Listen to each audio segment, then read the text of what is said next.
Um,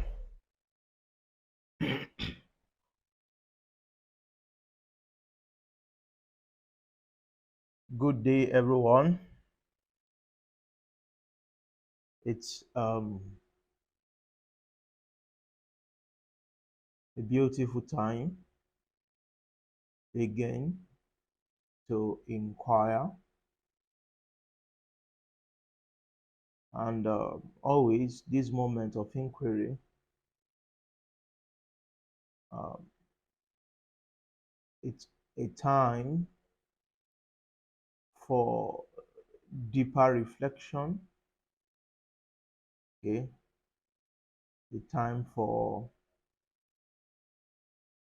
you know diving deep into the chambers of our entire psychic structure, which of course is so important, all right, um, as far as you know our progress of our awakening is concerned, as far as our mental health is concerned, okay, as far as our productivity is concerned. So this is so important. So in this last lecture um, class, I really want us to pay a very keen attention,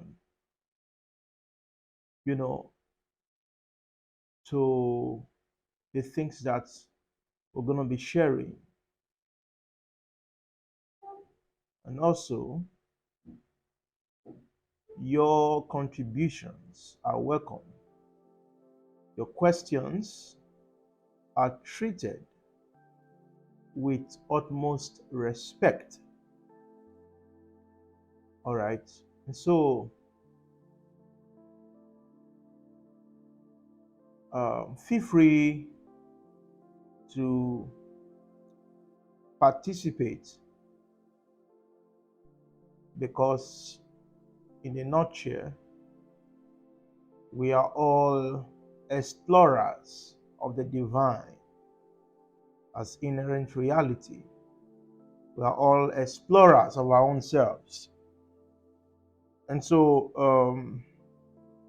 a time like this is always a corporate exploration of the mysteries of being that we are ultimately. Okay? And so, for me, this series, uh, Awareness, Mutation, and Well-Being, has been um, you know, a transforming moment for me, has been a refreshing times, of engagement, time of, reflection, seeing other areas of my own depth, mental depth, unraveling before my own very eyes, you know, before my eyes. Okay. And so I hope it's the same for every one of us. Okay. And so you connecting online, please always pull down whatever you have at heart regarding the this regarding the series. Okay, whether you have questions or contributions based on the first class, second class, third class, and even this last one, always feel free to put it down. Okay, and so it's all part of the expression of participating in this corporate, you know, exploration of our own depth, our own mental depth. So feel free. All right. Welcome once again.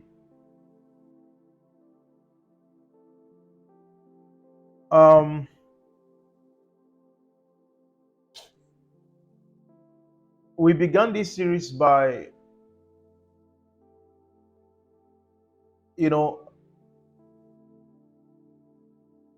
talking about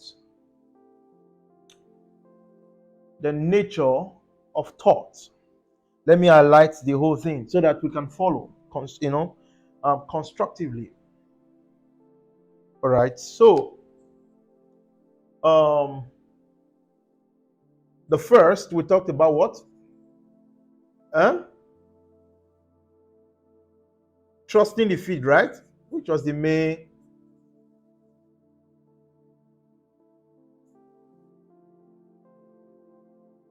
Trusting the field. Okay, this was the first class that we had on the series, Trusting the Field. And in talking about this, we spoke about the nature of thought, right? The nature of thought. We spoke about the place of thought, right? And the possibility of transcending the borders of thought, right? And which is where trusting the field of life, eventually play out. On the second class, we talked about what? Non-duality. All right? Now, in talking about non-duality, we specifically were addressing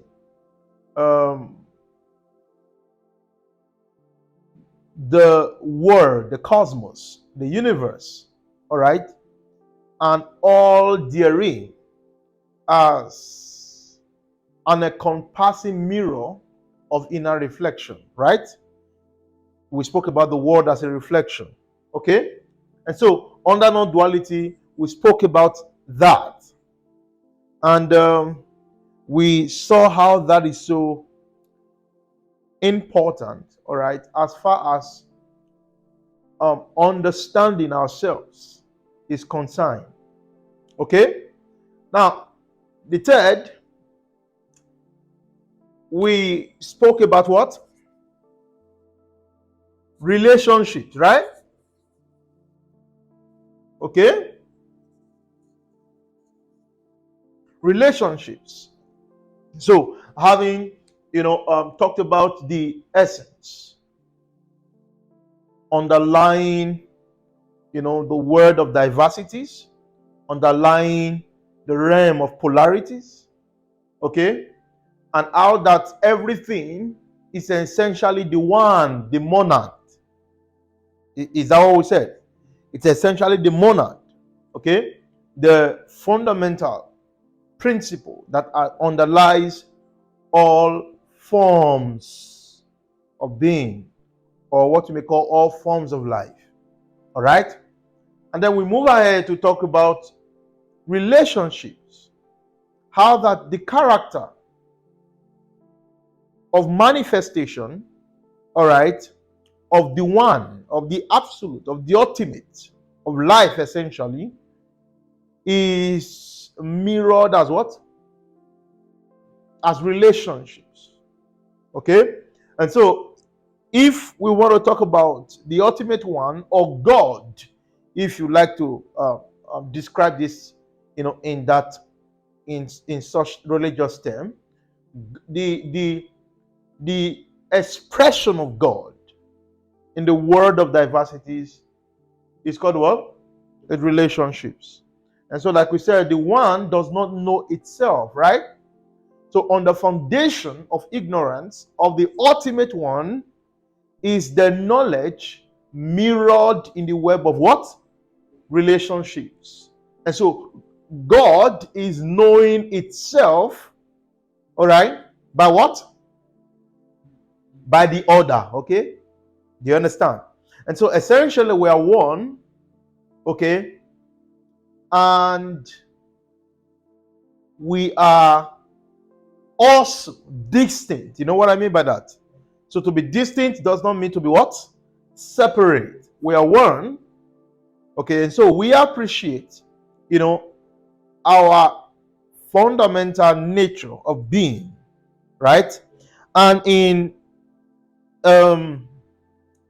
in examining, all right, our fundamental nature, our essence of being, all right, every construct, that has been put forward to bring a sense of separation, all right, in all things, begins to what? Collapse into the void, right? And so the one completely eradicates all ideologies, all constructs of the self, all right, making you essentially separate from where? From the other. I'm just trying to give a summary of the whole discourse. And so the understanding of the one is very important as far as transcending, our false concepts, our false ideologies, our false cultural, traditional, and national inclinations, all right, attempting to bring chasm, in the space, all right, of conscious being. Do you understand that? Is that clear? Okay. And so all of that is, all of that collapses into the void when we talk about the one. Now, do you realize this is why religion, religion cannot talk about oneness? Because the very foundation of religion is hinged upon that illusion of separation, right? Yes, it's still based on the objects and the subject splits of reality.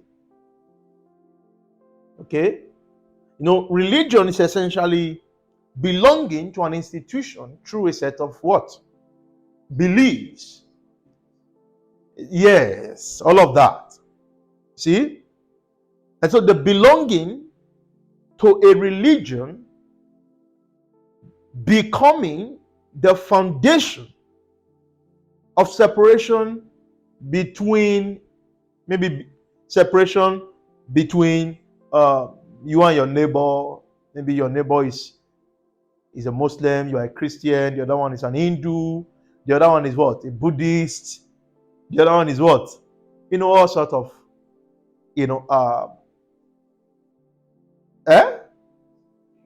yes, all forms of, separatist identification. You see, it does not go through, all of that do not go through. They do not pass the they do not pass the they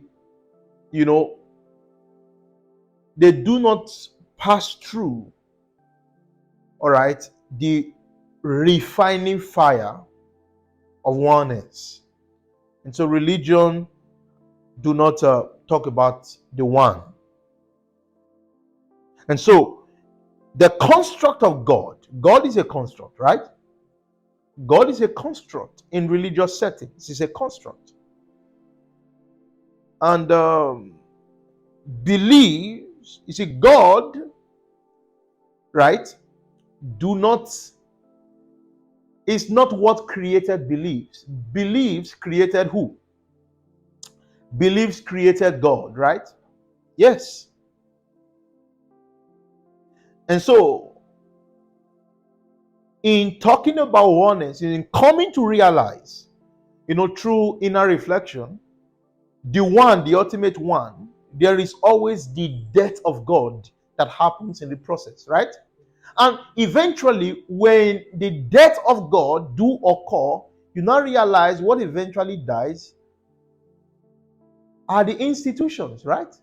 What eventually collapses are the construct, the belief system, the dogma. And so the death of God, it's always the death of human beliefs. The death of God is always the deconstruction of human dogma. The death, of God, it's always the depriving of institutional authority over the cognitive, over the cognition of the people. Do you get what I'm saying? Such as what happened in the Renaissance, right? In the Renaissance, because throughout the Middle Ages, the Middle Ages spanned from the 5th century up until the 15th century, and then we have the Renaissance, which began, of course, started, at the background from the 14th century and climaxed into the 17th century, which became the foundation for, the Age of Enlightenment. All right. You see, what really happened, if you look at the Renaissance, because in that middle, during the Middle Ages, right, there was the church, a mixture, a kind of a distortion of that natural spiritual cognitive flow of human beings, by institutions, particularly the rise of Christianity, right? The Catholic Church, who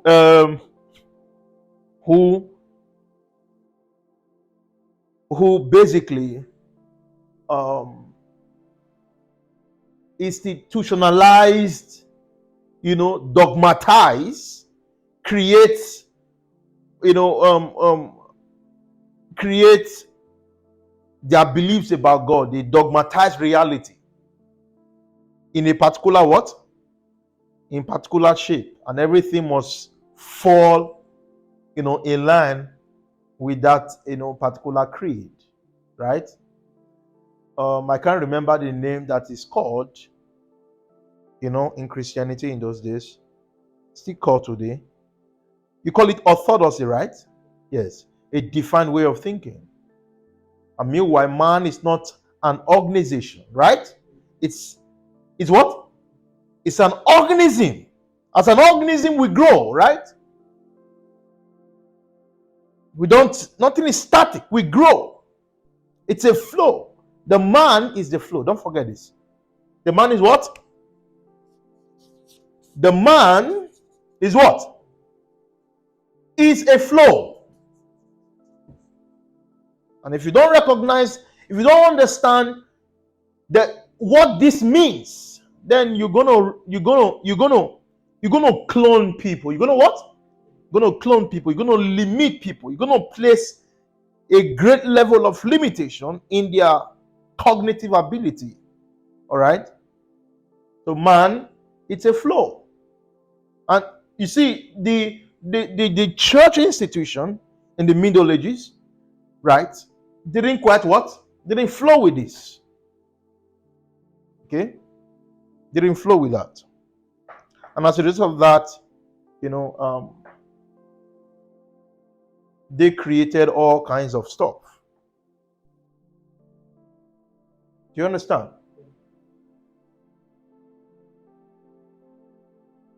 Okay?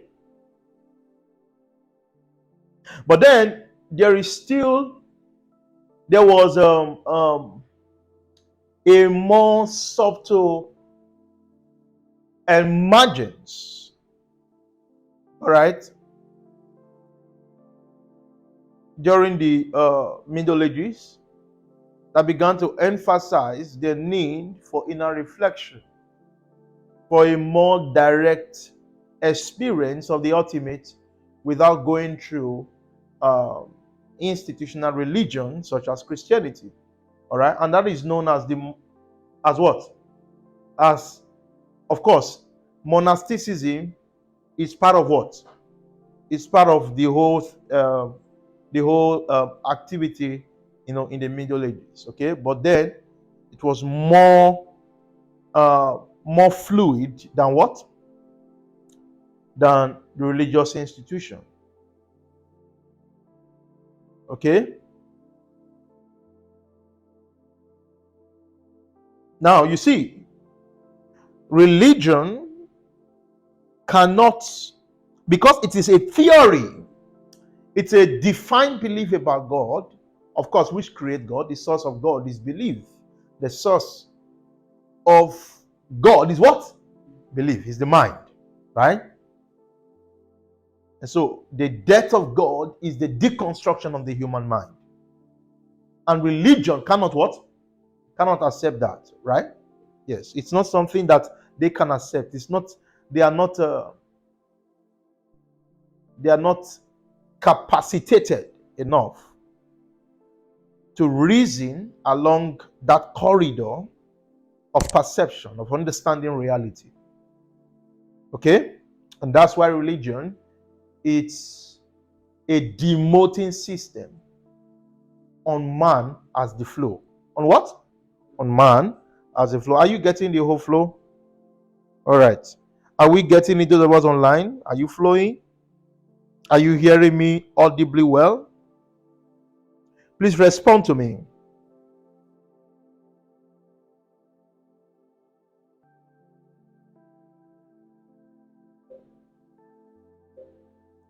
Okay. All right. Thanks for your response. Okay. So that's the one. Very important. Okay. That's the one. If you want to mess up any religion, talk about the what? The one. Okay. And I usually say that when we talk about the one, we witness the death of God, and then ultimately we witness the reborn of what? Of God, right? And so the reborn of God will be the reborn of self-realization, right? Knowing yourself. God is not separate from you. All right? God is not an existing entity that is different from you and I. And so it's not an object that we are all praying to and say we are praying to God. No. What is God? Is that cosmic universal, ultimate organism, right? That is essentially every single thing you see in the universe, right? And that is the basis also upon which we are distinct, right? Remember, to be distinct doesn't mean to be what? To be separate. When you understand the one very well, then you can actually appreciate the nature, the character in which the one has manifested or expressed itself in the world of diversities. And so that we are diverse, that we are distinct, it's beauty of the one. Of what? Is the beauty of the one. And so the one is not a thing as separate from that thing in the world of diversity. The one is no thing and it is everything. Do you understand? And so when you understand this, every moment become a blissful resting of the heart on the very breast of God. And that will mean, that will mean being the witnessing presence. Do you get what I just said? Being the witnessing presence, right? You now understand you as presence, not just the one who is present. Because to be present is a time-based experience. But to realize you as presence is to close the gap, all right, between the split. To close the gap, the split between what? Subjects and objects. Self and the universe. Right? So clear. Become the potential that underlies all positivity and negativities, right? Yes. Okay? That is so important, right? Is this interesting? Are you loving it? And if you were to be a religious man, you'll be angry already, okay? But it's good to be angry, right? As far as you are capable of being angry, don't suppress it, because they can affect your vision and your dream state experience, which we're going to talk about later, okay? And so repress no emotion, release it, feel the feel. You laugh, right? Feel the feel. Okay, that's the one. Then in with relationships, right? And of course, from how we've discussed the one, I think relationship, as I've already stood at, right? Yes. When you understand the one, you appreciate relationship. The definition of beauty in our world, in the universe, is the interconnectedness of what? Of all things. Like painting. You see all colors coming together to make a picture, an holistic reality of beauty. And so when you say this is beautiful, you're not just talking about the red. But by the time you say it is beautiful, the red have an essential role, all right, acting as a building block to the holistic beauty of such an object. Is that understood? Yes. And so, in the same way, every one of us, we are playing an essential role as a building block to life, as an expression of beauty ultimately. And so there is a sense in which you are essentially one with the tree, with the rock, with all forms of life, but there is also a sense in which you are not the tree. And you see, the sense in which you are not the tree does not imply being separate from the tree.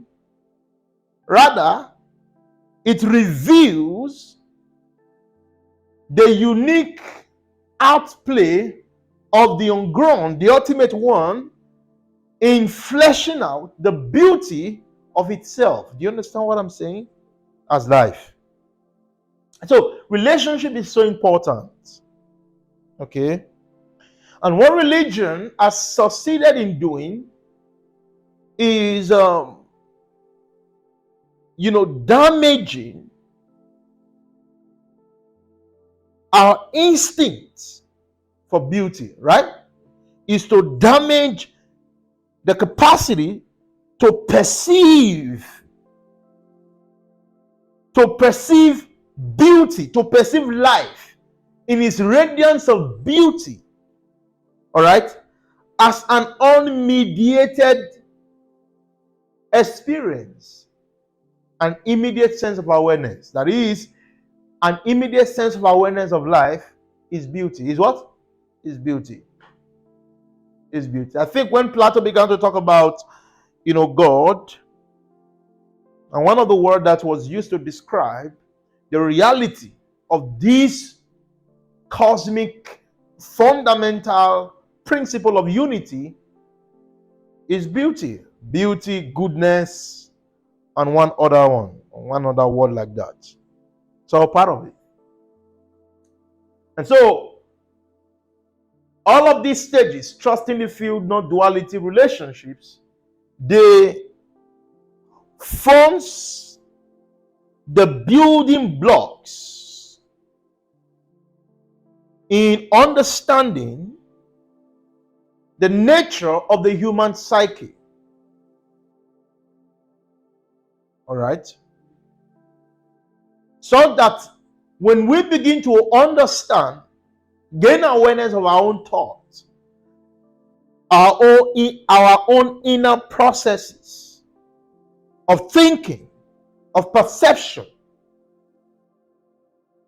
and understanding the limit of thought, understanding the place of time. We spoke about time also, right? Understanding the place of thought, the nature of time, right? All of this culminates into this awareness of the self, right?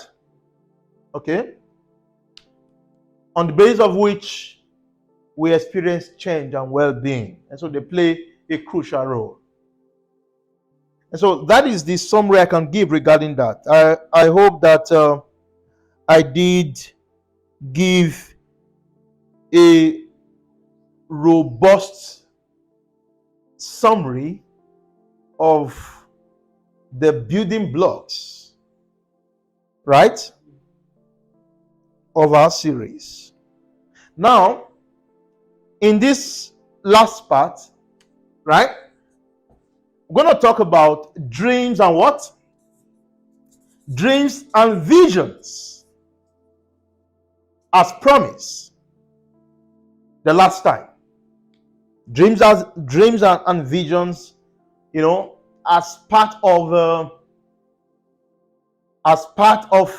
the layers, the building, the process, all right, in understanding the human structure, in understanding the psychic structure of human beings and how that affects their life, right? Okay?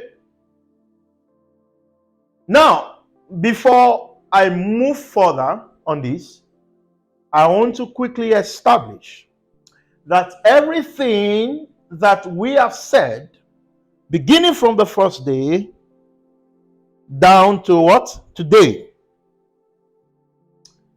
they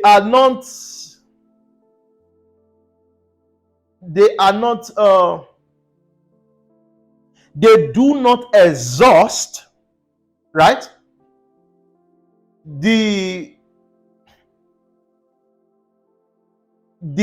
topic that we've been considering for the past 3 weeks or 4 weeks. And so they are not exhaustive of that topic. And so it's now left for you to stretch the boundaries of our corporate inquiry, all right, into the nature of this truth. Okay? And so you're going to go further, do your research, more of contemplation, right? If there is a place of contradiction, in the process of personal reflection and inquiry into this stuff, I would advise for you to stick with your opinion and dump mine in the trash bin.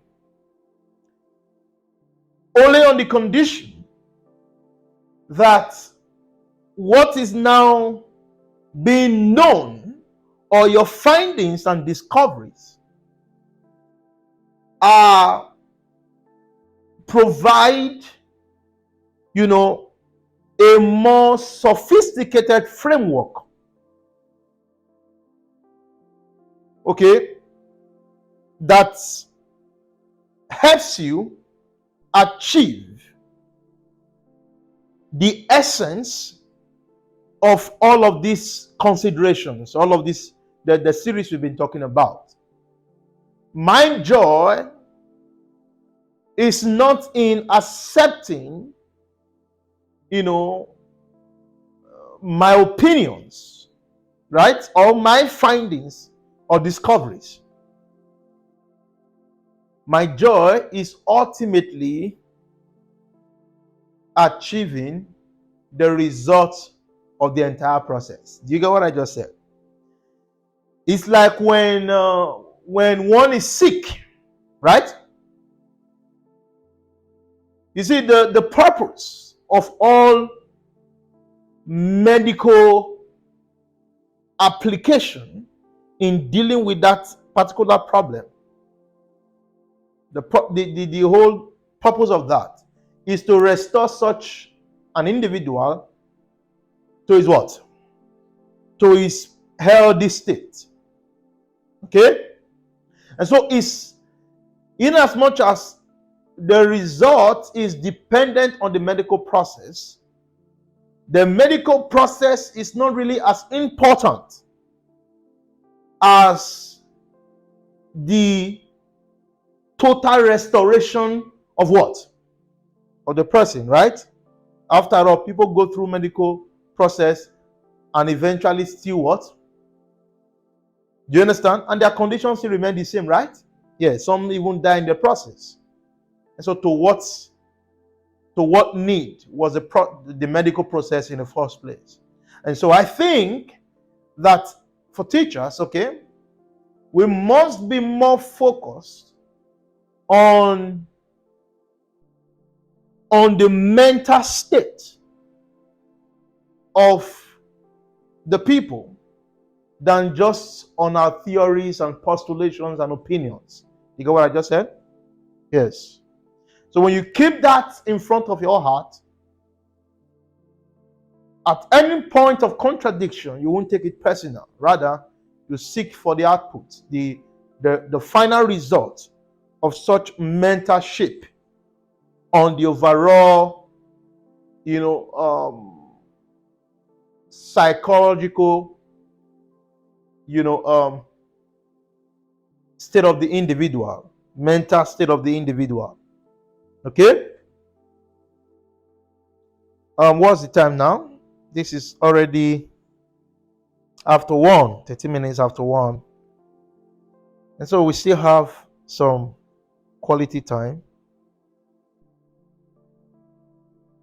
to go. So far, any question?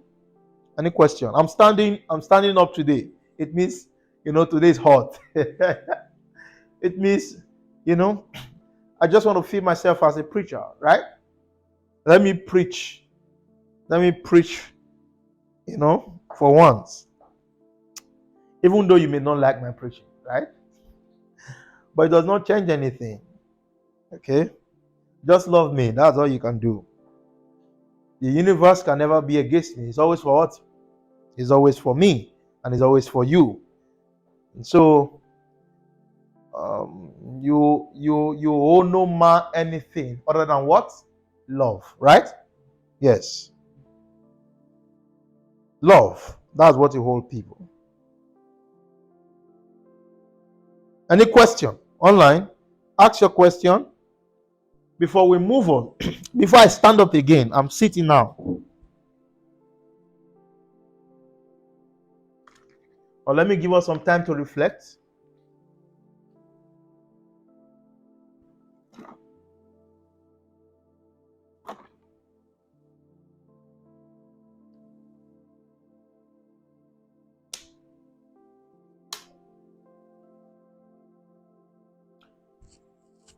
Are we together?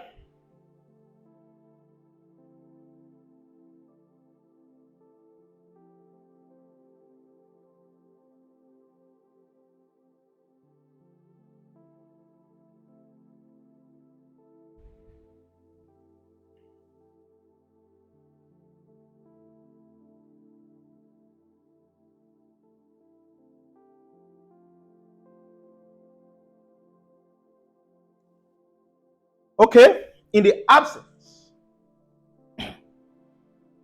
of questions, we move on.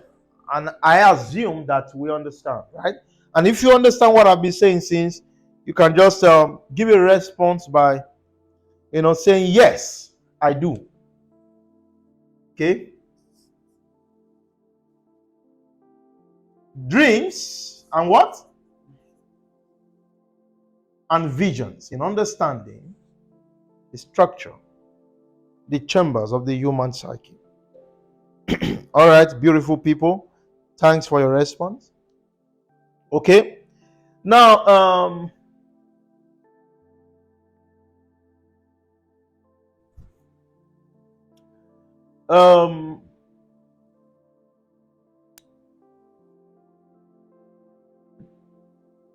dreams and visions has really been a major discourse, not just in psychology, also in philosophy, right? And even in neuroscience, we can also examine the brain, all right, and observe some parts of brain's activity when one is asleep or when one is in a dream state. All right.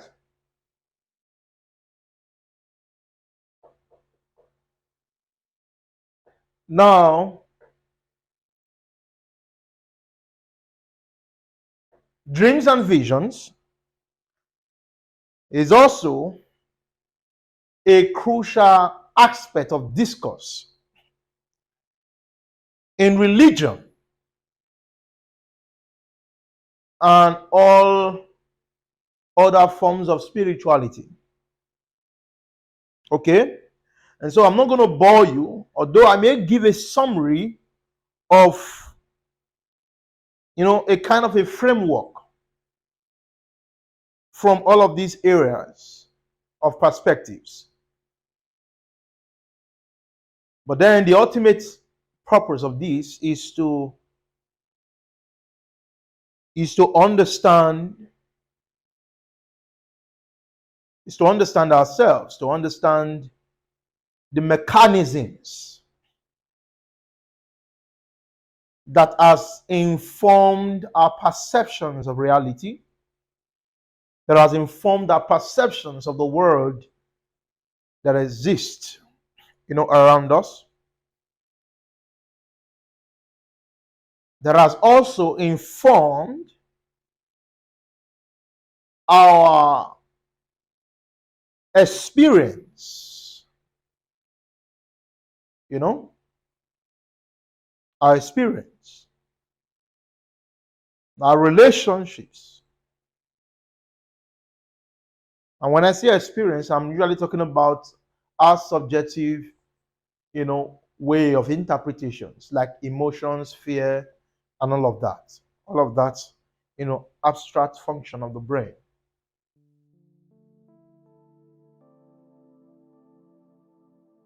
Now, of course, my favorite man, Carl Jung, right? A Swiss psychiatrist and psychoanalyst, okay, who lived in the 20th century. Really,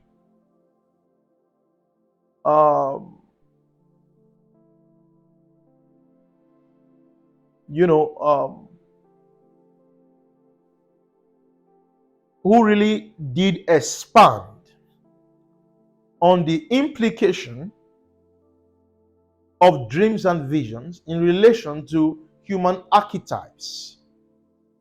All right?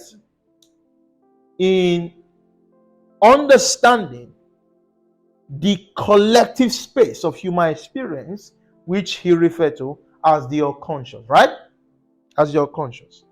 And so all of these, the dreams contains archetypes, contains motifs, contains representations and symbols, and all of that. In his book, Man and His Symbol, he expanded on all of that. I recommend the book, for you. Is going to help you as far as dreams, and visions are what? Are consigned, right? And then Sigmund Freud also. Sigmund Freud, the father of psychoanalysis, right? Also did talk about, I think he was the first that began to talk about dreams. Okay? Talks about dream. Yes, dreams. And then I think he was the one who said, understanding through dreams and visions, we can actually, as detectors, as police navigators, we can begin to, catch, arrest, or detect our hidden desires, right? Our hidden desires, our fear, the source of it, where it's coming from. All of these are, oftentimes are conditions in the psyche that have been repressed for a long time, right? They were never properly processed and resolved within ourselves. And so we shy away from them. And then all of these, metamorphose, into the subconscious. And they become ingrained, all right, in our psyche as the foundations of our behavior, as the foundations of our relationships. Do you get what I'm saying? When you have mood swing often, that's a psychological disorder. That's what? It's a disorder. Take it or leave it. Right? It's a neurotic disorder. And sometimes when you go deep within yourself without having to blame others, because most times we obscure our, we obscure ourselves from the inner dimensions that offer solutions to the psychological disorder that we are battling with, by having to, through blaming what? You call it the blame game, right? The blame game. Dominion is not acting in this way and that way, and because of that. And it's always happening it's always happening all the time with everybody. You want everybody to what? To understand you. Right? Do you get what I'm saying? There is a form of disorder that has been repressed in the depth of your psyche. And it will continue. The solutions, which are inner dimensions of possibilities, will elude you the moment you begin to blame others for your what? For your character of expression as a human being. You get what I'm saying? So no blame game. Say with me, no blame game. No blame game. Yes. We can't work on this part of inner transformation or transcendence when you are still having somebody to blame. Do you get what I'm saying? A time should come in your life where you mature beyond that. Okay? No blame game. No blame game. Repeat it again. No blame game. No blame game. Let your brain, map out that understanding as a pattern within its own structure. So that at any point in time when you want to start blaming people, for how you are acting and stuff like that, that just pops up, right? Pops up, and then no what? No blame game. And so, from what, based on, according to what I was saying, all right, regarding, Sigmund Freud, that dreams and visions are royal roads to the unconscious, right? Yes. And if you come to look at it, that is not short of the truth, right? Yes. Now, by the time you observe all of this, you can actually begin to notice one or two things about you that you need to what? Put in place. Do you get what I'm saying? Yes. You don't need a prophet. You need a prophet? You don't need a prophet. You are what? You are the prophet of your own life. Say with me, I'm the prophet of my own life. Yes. You are the prophet of your own life. You are first the physician of the entirety of your being. Of your what? Of your being. Okay?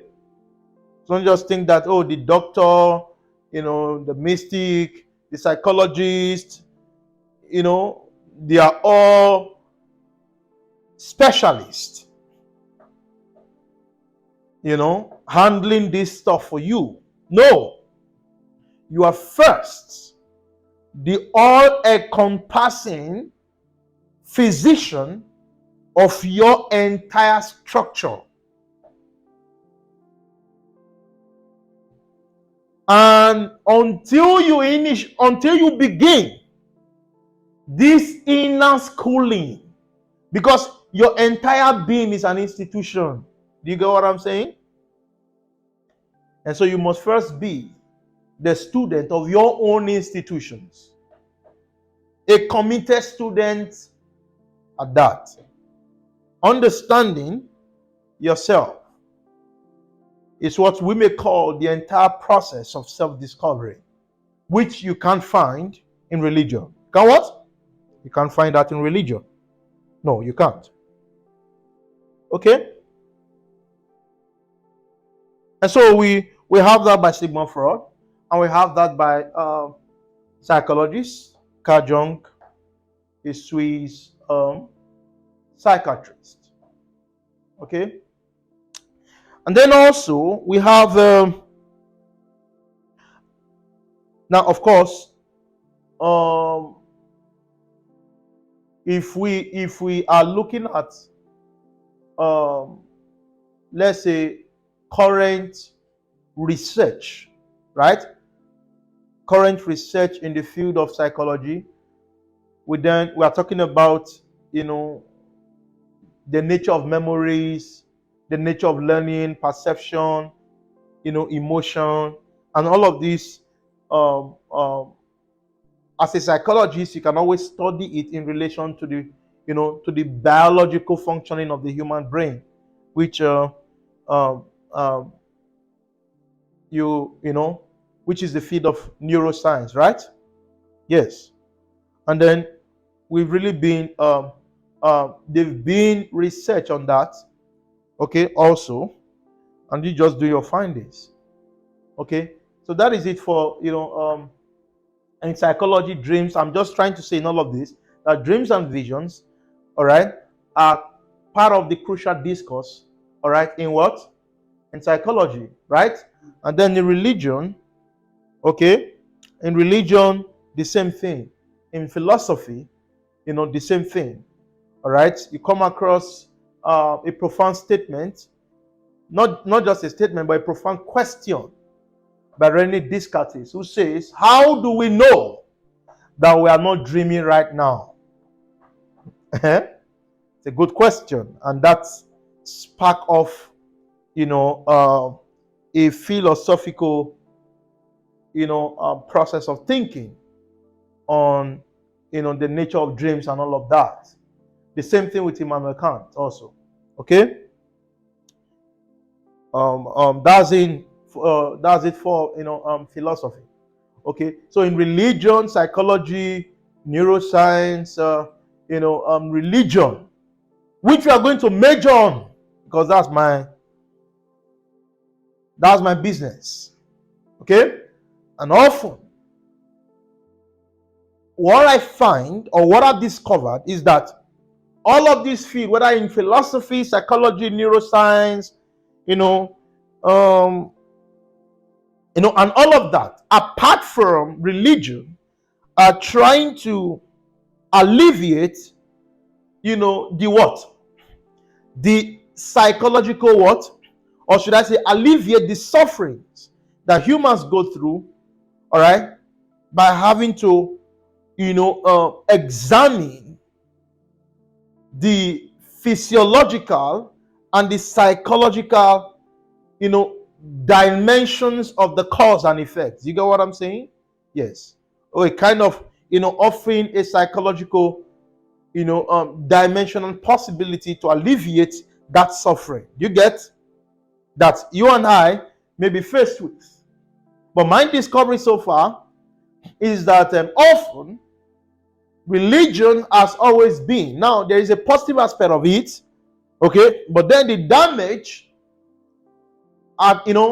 far outweighs the what? Benefit of dreams and visions when it comes to religion. Okay? Yes. And so while others are trying to provide solution, religion is really creating all forms and all kinds of damage. Damage not just physiologically or psychologically, damage also in terms of social interactions, right? Social interactions. Because one can have dreams and visions and then begin to see you as a threat, as an enemy, right? And because of that, cut off all links of communication and association with you. What has resulted to that? Our perception that is based on what we see, dreams and visions, right? The prophet tell you, your mom, the mom you saw in that vision, it's actually the one that has been suppressing your progress. And because you do not have common sense to look at that, you see, I'm going to divert at this point, but please just remind me of this point. If you are online and you are listening to me, remind me of this point. Okay? Because you do not have common sense, you do not deploy your rational or your cognitive instrument to contemplate on that, you become a blind follower, right? So your mom who has trained you, breastfeeded you, has now become what? The woman that is seeking for your what? Seeking your downfall. That's foolishness, right? Okay. Now, the reason why people find it difficult to process the narratives of dreams and visions that comes from religion is because they've completely eradicated the significant place of thinking, of critical thinking. Say with me, critical thinking. Critical thinking, right? And you see, this is one of the character of the Age of Enlightenment that sparked off in the 18th century, right? Yes, because the essential character of the Age of Enlightenment was actually reason over institutional authority that was, prominent in the what? In the Middle Ages, right? Yes. You say this, according to this, do it like this.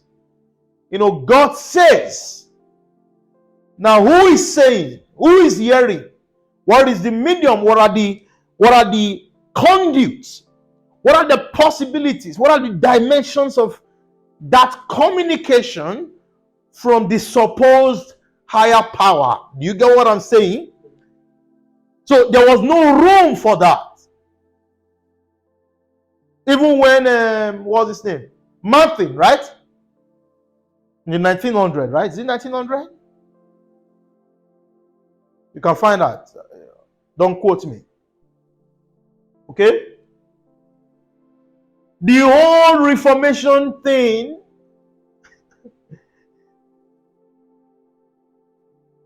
was a kind of a refurbishing of the what? Of the whole system, right? Protestantism and all of these forms of denominations, they are all rooted in the Reformation, right? Yes. And that's why you cannot, when we talk about the Catholic, you can't separate the whole Reformation thing from them, because it's still the same thing, right? Yes. When you go to a denomination now, somebody can't think, right? Because the pastor says so. Okay? Pastor says so. But then the Age of Enlightenment was not like that. In fact, the Age of Enlightenment in the 18th century was a complete deconstruction of institutional authority over human cognition. I mean, this was a great revival in Europe.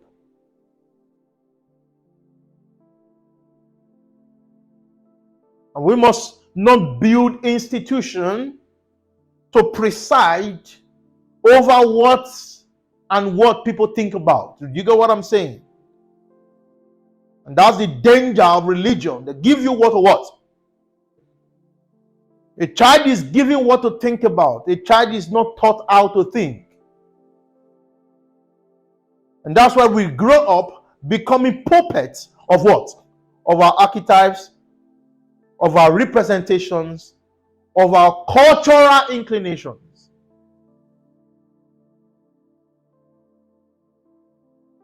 Do you get what I'm saying? We're supposed to evolve. And evolving involves questioning the patterns of things, questioning even your own thoughts, right? Yes. That's why he that is evolving cannot take sides with what? You cannot take sides with anything. Do you get what I'm saying? You can't take sides with anything. Because you can deconstruct and debunk yourself anytime, right? And so if you can debunk yourself, there should not be any institution you can't debunk, right? If you can debunk yourself, you should be able to debunk God. If you can debunk yourself, you should be able to debunk religious institutions perpetuating themselves in the name of God. Right? Yes. Because the God concept is always unique to each of these religions. And so the God of Islam look like Islamic practitioners, right? The God of Christianity look like the Christians. And so ultimately, the God concept was factored out of the belief of what? Of the people. So also is their so-called divine channels, which is referred to as Jesus, as Muhammad, as Buddha, and as all of that. All of these so-called divine channels are egregor. You know what is called egregor? Egregor. Yes. It's a persona that is the result of the collective shared beliefs of a given people. Do you understand? All of that, all of our legends, all of our heroes, all of our saviors and gods, they what? They came from the womb of the collective construct of the human mind. You get what I'm saying? Yes. And you notice that, you see, one of the basic character that you are evolving is transcending these what? These archetypes, right? Now eventually begin to realize that all of these archetypes are inner dimensions and possibilities of what? Of you. Therefore, the true light has no mediator. Jesus is a mediator in Christianity, right? And that's why a Christian can never evolve beyond and above Jesus, right? And yet Jesus says that greater would be your art, A-R-O-T, your art of living, your sense of expression, than all of these that you are seeing me. Because the expression of life, it's a function of one's consciousness, right? And we'll talk about consciousness playing out within the localized neurotic field of the man, right? We are talking about, we are talking about evolving, right? And so Jesus is simply stating the obvious fact that he is not the most enlightened and never would be the most evolved person on earth, and that you and I sustain the possibility of even being evolved, more evolved than he was. You get what I'm saying? Right? I'm just saying, and I'm just talking based on the information that I have, all right? But I'm not in any way taking sides of whether Jesus exists or what, or not. And my simple reason for that is because I did not live in that historical timeline, okay? And as far as there are arguments regarding whatever, I really don't want to be part of that, okay? So I'm just using the information as a psycho-spiritual analyst that I am to make sense for your what? For your personal evolutionary process. Okay, that's my own business. Okay? And so remind me. I said you should remind me. Those of us online, remind me where I diverted. If you don't remind me, we're going to stay here. We have less than we've not even gone anywhere. Dreams and visions, very broad. But then I'll be adding it on. I'll be adding it to the review of my book, Psychic Shabbat. So it's going to be a topic in the book, Psychic Shabbat. Okay? So I'm working on it. It's going to be a blessing to you for any of you that will get the book. All right? And so I was talking about the church transcending that institution in the age of enlightenment as compared to the middle age. Okay, all right. And so talking about the damage that has come from there. Okay, now it's so important for you to understand that dreams and visions in dreams and visions are phenomenal experience that informed the foundations of world religions. Of what? Of world religion. For example, Christianity is rooted in Pauline theology, not Jesus. Okay? And so actually the founder of Christianity is what? Is Paul. Is Paul. Paul is the founder of what? And then you can actually trace all of his narratives back to his vision on his road to what? On his road to Damascus, right? Yes. Had a vision. He said had a vision, of the Christ, of Jesus. Okay? And throughout the Bible, dreams and visions are all scattered all through, right? As a matter of fact, what we call inspirations of God, they are actually the foundations of human experience in terms of dreams and what?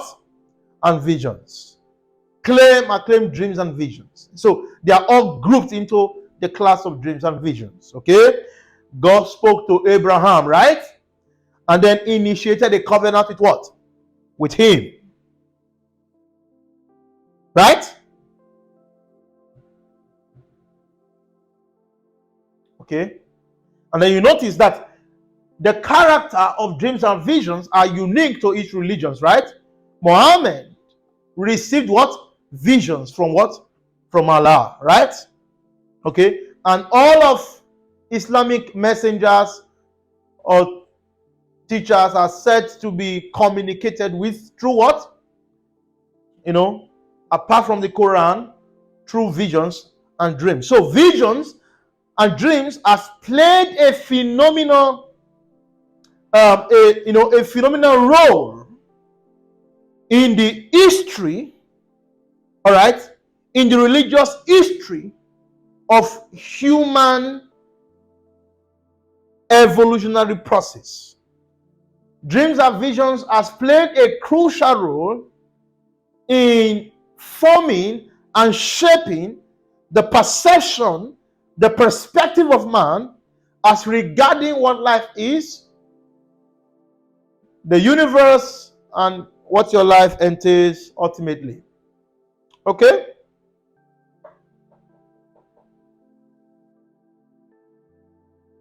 Now, like I said, they are unique to each religion. In Hinduism, their visions, dreams, unique to them.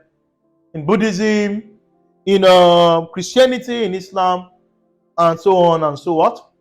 And so forth. Okay? And so, in these dreams and visions contain archetypes. So let me talk about the science of these dreams, or let me talk about the structure of dreams and visions outside of all of these, the things that we have mentioned. Okay? Because the point here is that you are the focus. You are what? You are the focus. You have dreams all the time. Okay? You may not have had any vision because you are not subscribing to any archetype, because archetypes are the foundations of visions, and that's why when a Christian has visions, he has visions of his own archetypes. You get what I just said? Do you get what I just said? Are we understanding? Do you get? So he envisioned. So the archetypes are projections of his own mind, or the visions are the projections of the archetypes and symbols, representations of realities that are locked up within his own depth of psyche. Do you get what I'm saying? Yeah. But dreams is spirit, that which is normal and natural with everyone, right? So visions is mostly related to religions and all kinds of spirituality. But then dreams also is more of what we are all used to, whether you belong to any religion or not. Okay? Now, one important thing to note is that dreams and visions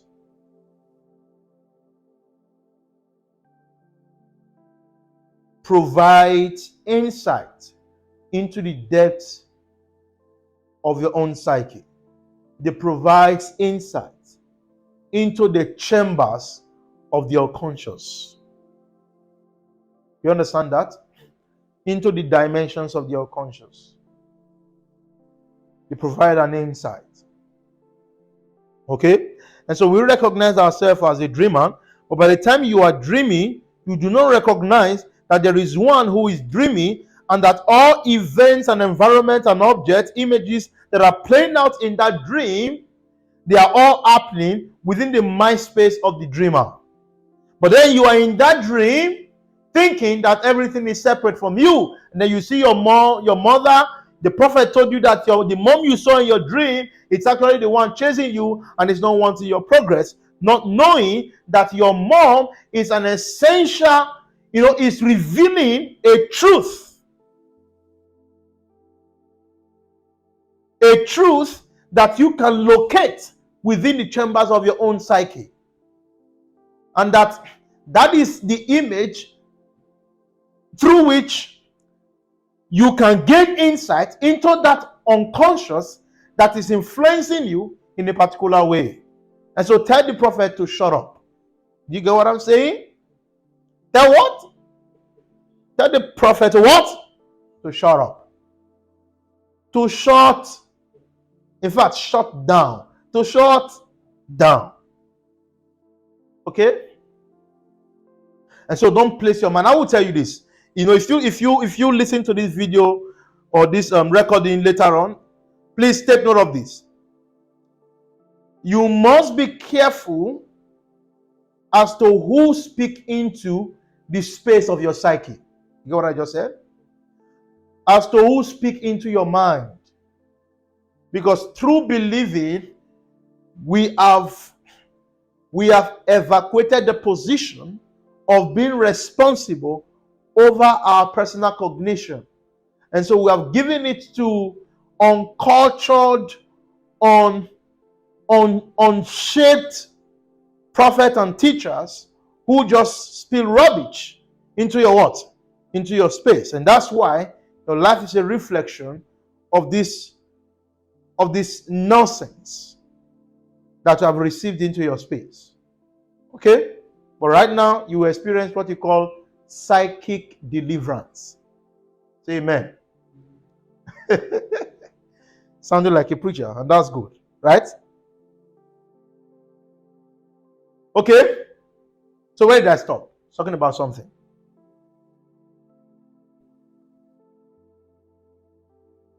Okay, talking about the dreams. You are the dreamer, right? Okay? I am the dreamer, right? I am the dreamer.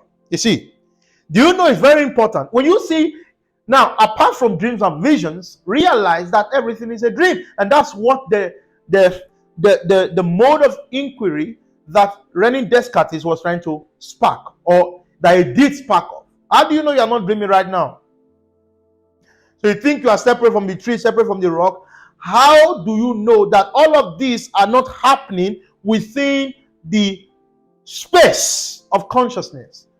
Who is the ultimate dreamer? Which in religious terms you may call God, or if you are in science, you call it all kinds of things, right? Don't bother yourself about names, right? Just know what I'm talking about. And so in life, there is the dreamer, and the dreamer is not one separate from everything happening. Everything is actually happening within the space, the conscious space of the dreamer, or within the space of the dreamer.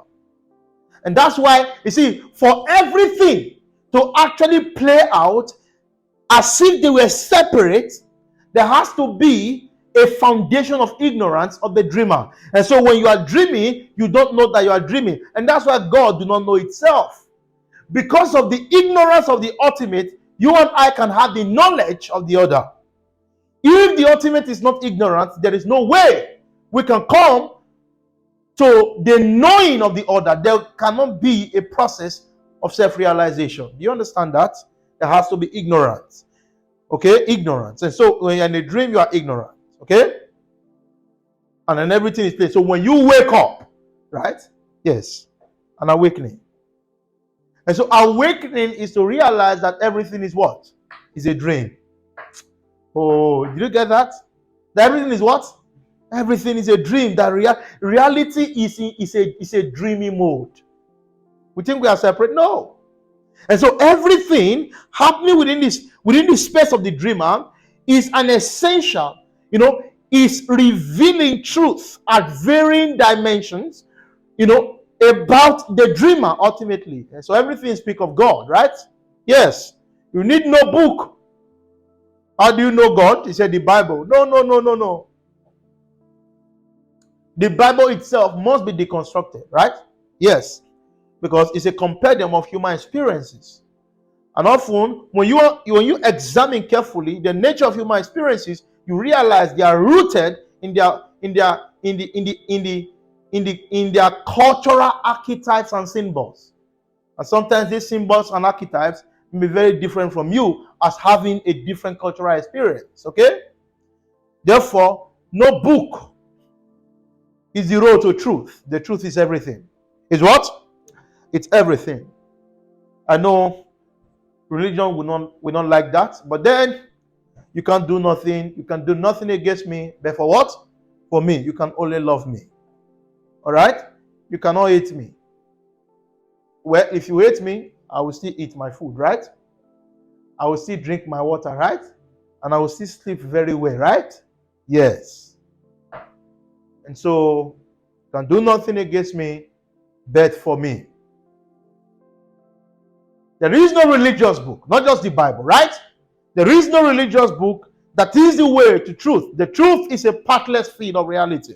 Is what? It's a pathless feed of reality. And when you wake up to your reality as a dreamer, then everything happening within the universal or cosmic space become an essential reflection of the ultimate you. And so the world become the mirror. Remember what he said? The world become what? The world become the mirror. Non-duality. The world as a mirror. You understand? Yes. And so, listen. I'm going to talk about the very important part. Very important. Okay? Very important. And then I'm going to close by that. Close with that. Okay? Now, I've understood the place of visions and dreams. Okay? You see, first of all, you must gain an awareness of all that is playing out. When you examine your dreams, examine your visions, one can actually understand the foundations that has informed his perspective of reality. You get what I just said? And that's why self-realization and discovery and awakening begins by one understanding the foundations of his own what? Of his own thought processes. You get what I just said? No, it's not saying that one. It's not about what that one believes or whatever. It's about first understanding what are the factors constituting the depths of your thought processes. Do you get what I'm saying? Yes. It begins with that. And so dreams can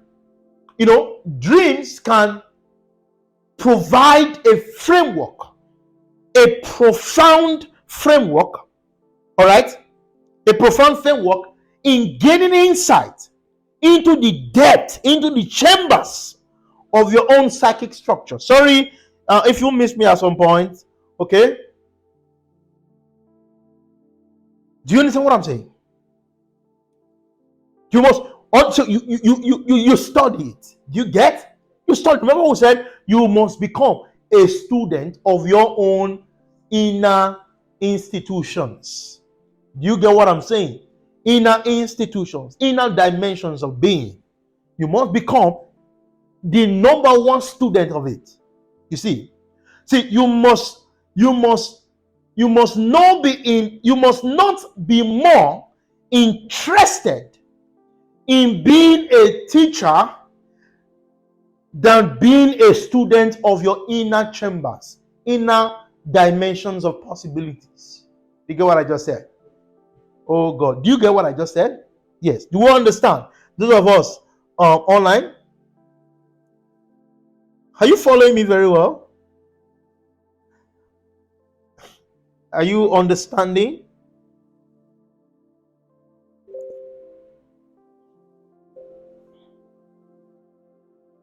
So you must first be your own student. Say, I am first my own student. I am first my own student than a teacher. Than what? Than a teacher. You are first your own student, studying the inner chambers of your depth, the inner dimensions of possibilities locked up in your depth. You are an explorer, a student of that, and you must be more interested in that. And so all of this becomes an avenue. Remember last week when we spoke about relationship, that you can understand the structure and the dimensions of your thoughts by having to observe your what? Your relationships, right? And as they play out with the other.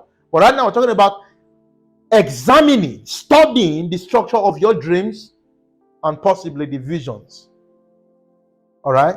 I think through visions you can actually understand the things that have shaped your perspective of reality. And in dreams, you can understand, gain an insight into your conscious that is influencing maybe the way you are acting, your behavior, your relationships. For many people can't sustain beautiful relationships because of this disorder. Do you get what I'm saying? They can't sustain it. Because you see, sometimes the past traumas that were not properly resolved and eventually suppressed can become the basis for fear tomorrow. And you know what fear does? Fear is what produces what? Mistrust, right? Doubt, hopelessness. Out of fear is what produces all kinds of stuff. And that plays a damaging role in our relationships with one another. You get what I just said? And so there are people who can't sustain relationship simply because they've not really examined this. And it's even critical for most people because they can't even trace what is wrong with them. And so for most people, they develop a kind of persona, right? Where a persona for self, that self-construct. Oh, this is who I am. Everybody should relate with me like this. If you do not accept me for who I am, you just leave me and go. No, that is not who you are. And that's why an aspect of you is reacting to it. Now, of course, you understand my language. And if you are listening to this and you are hearing me speaking for the first time, you may find it difficult to grab some things, but then just be consistent, stay around the corner, okay, and just be following. All right. Now you see what I mean by that is that escaped me. I was saying something.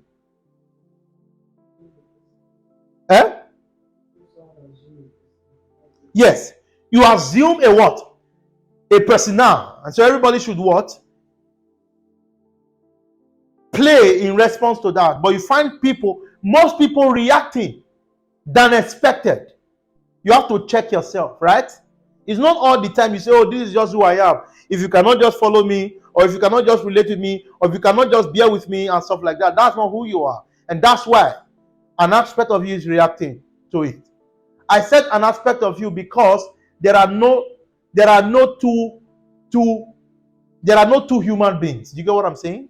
It's one human being. And every other person that you see around you, they are a reflection. They are an aspect of you. Do you get what I'm saying? They are an aspect of you. And so an aspect of you is supposed to respond, not react. But then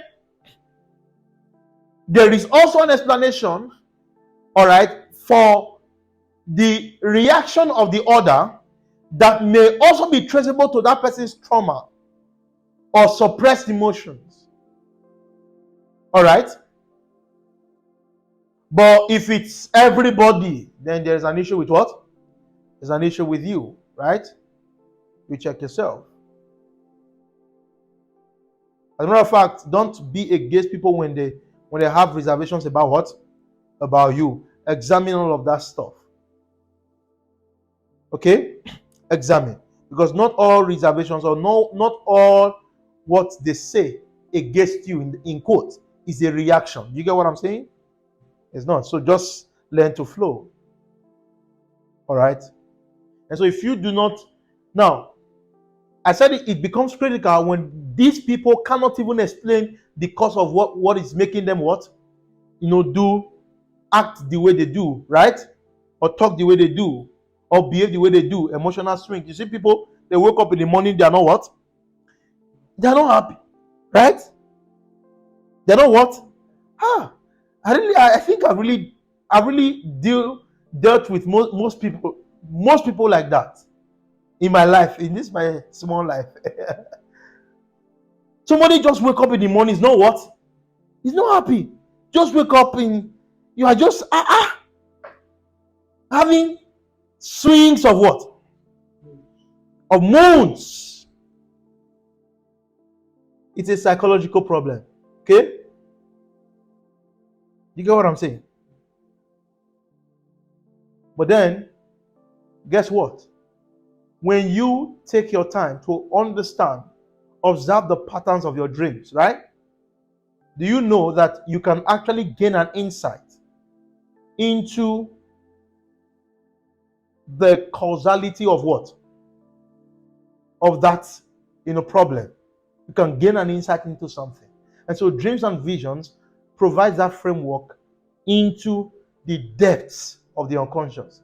The things that you may not know consciously. It has a way of revealing it. You see that sometimes you notice your maybe your theology, the way you are thinking, is not always how you act when you are in that dream state. Do you get what I'm saying? You have to be very open and honest with yourself when it comes to dreams and visions. If you're not honest and open with yourself, you can never evolve through that corridor. You're going to be trapped in fear. And so when you notice that, let's say the way I'm talking right now, I'm talking boldly, I'm very confident about myself. But then you see, in dreams, I'm very timid and fearful, right? Don't just discard that. Study what? Study it. All those seemingly separate objects in that dream that are part and parcel of your mind space, all of them are pointing to a source upon which that fear is what? Is based. Is locked up in your what? In your subconscious depth, right? Yes. And so you examine it. It is called dream analysis. Is what? Dream what? Dream analysis. And mind you, this dream analysis is not for psychologists. Not for what? It's not for psychologists, not for psychoanalysts. Dream analysis. You must be a dream analyst. Why? Because you are a dreamer. You are what? You are a dreamer. You must learn to be a dream analyst. Analyze your dream. Understand every image, every symbols and representations, the environment that plays out in it. Analyze it. Okay? And lastly, the manner towards dream interpretation. First of all, one must not be afraid, right? It must be in an environment that is non-judgmental. Don't call a dream good or bad. Don't what? Don't call a dream good or bad. Because the moment you bring the idea of bad and of good and evil into a dream, you have distorted it. You have what? You have distorted it. You may never get what you should get from it. And so it's better to observe. Is what? It's better to observe. Analyze. The result of the dream will come out by itself. And don't always be quick to just interpret a dream, when it comes up, okay? Sometimes you just, be patient. In my opinion, when dreams occur in series of times, then you should what? Let's say it's occurring at different what? You saw this dream today, tomorrow you see it, or next week you see it, and the same dream you saw last month. What you do is what? You analyze it. Analyze the patterns. You can journal your dreams. Bring out all of the symbols in the dreams. Bring everything together. Begin to match it. And understand the direction. All right? This is the idea of the priest. Of what? Of the priest in religion, right? Of the priest in religion. Because the priests are always the teachers. Teachers are analysts. Are what? Analysts. There are people who analyze facts. They are called teachers. And so teacher is what you may call priest. You get what I'm saying? And so you can be a priest. You are a priest unto yourself. And so analyze your dream experience. And then through a diligent analysis of your dream experience, you can now notice you can notice patterns. You can what? You can notice patterns. And based on the pattern, you can forecast future experience. You can what? You can forecast future experience or talk about the present state or the present condition and what led to it. Is that not what you call prophetic? That's what you call prophetic. And so you are both a priest and a prophet of yourself. You need nobody to be a priest and a prophet or a mediator unto you. If you embark on this process of self-discovery and realization, which is the ultimate goal we are all trying to what? To achieve, in our lectures. All right? And so I will stop here. I know I didn't really exhaust the whole thing, but because of time, we are 11 minutes beyond the limit. Okay? And so I love you. Any question? Is there any question? Please, I didn't give you a method. I didn't say this is the whatever I just told you. This is an understanding, right? An understanding you should have when you look within yourself through the corridors of dreams and visions. Understanding the archetypes to understand your perspective, understanding your dreams to understand the chambers of your own psyche in order to bring about wholeness, to bring about change, to bring about productive relationships and experience of life. And I hope I've been able to do something, that can be helpful to you. And because there is no question, we draw the line. And so let me just quickly announce that there will be no lecture. There will be no lecture this coming week. Okay. I think towards the end of next week, we're going to have, yes, by the end of next 2 weeks, yes, this week, the coming week, after this week, we're going to have a meeting, kind of a 2-day meeting, right? We'll have a 2-day meeting, a master class on something that will come up. And then after that 2 days, we take 1 week off and then resume for another series. I love you. Stay good and stay blessed. Okay? What do you say? It's Mora. I have a question. All right. Question. Time for a question. I was saying that if we had question before, because of the time, we should write it down. Okay, no problem. Yeah, you know what? It's because we are very late. Sorry, we are very we've really gone beyond the limit. Okay. Okay. So it's 30 minutes after 2. Maybe we can have a discussion on it, or I may throw the we may discuss on it. If it matters to you very well. Thank you. It's great.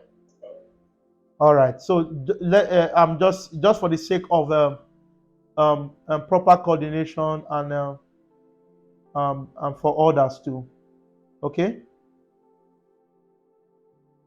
All right. Stay good, everyone. I love you.